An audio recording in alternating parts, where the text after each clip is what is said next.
Enrique and Pitbull, I like it this morning here at Today FM. Everyone, stand to attention. The Prime Minister has arrived. Ladies and gentlemen, please be upstanding for the Australian National Anthem. Hello, Your Majesty. Welcome to the show. Hello, Prime Minister. Good morning. Thank you. Standing up is not required. It's not required.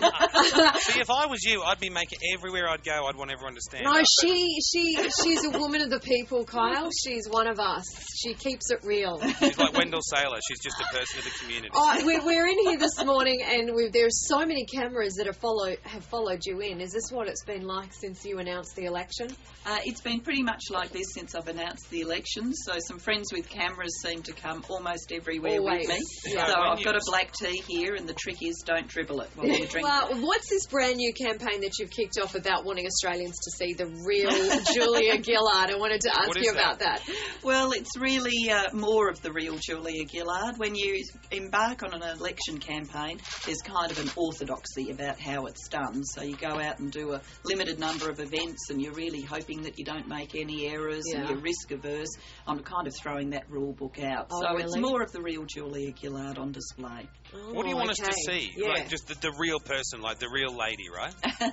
Well, hopefully what people will get to know is me as a person, but also me as a leader and my plans for the country's future. So that's about jobs and it's about education. I'm very passionate about making sure every child gets a great education. Is it that important for every kid to have a great education? Because I was kicked out as a homeless kid at 15. I've had no education since halfway through year 10. And here I am, still earning 10 times more than what you were earning. Is it that important? Well, I think that's a good thing, and the Australian story is full of people who have overcome the odds and ended up being very successful.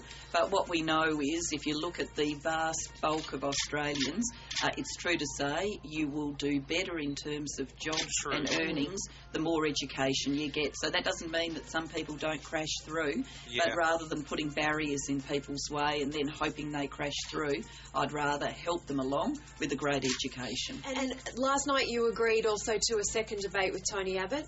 Well, I said I'm happy to debate Tony Abbott on the economy. Okay. I've noticed that Tony Abbott, not interested in a debate on the economy. It's Why not? his strong suit. Think you're stronger just because you're a woman? Kyle, I think you're going to get a lot of reaction to that from men. I don't think at the end of the day it's about gender. I think it's about the skills and capacities you bring and what you're prepared to do. Yes, I'm intending to meet as many people as I can. I'll be out street walking in train stations. Street walking? Well, oh gee, I've put that badly. I'm going to pay for that, aren't I? I mean, walking down the street, Kyle. Walking down the street. You're a man with a bad mind. So I was walking around yesterday, Parramatta Station. I was even walking in the rain yesterday evening. Some very surprised Sydney-siders watching me, wandering around in the rain saying hello. Did the wind keep you up last night? No, I sleep pretty well. Once I get to bed, I sleep pretty well. Deep sleeper too. How often do you sleep? How many hours a night do you sleep? Because I've heard that Obama and them and the world leaders, they only sleep like 5 hours a night because they're just too busy. Look, campaigning's pretty busy, so not very long sleeps, but when I'm in bed, I'm asleep.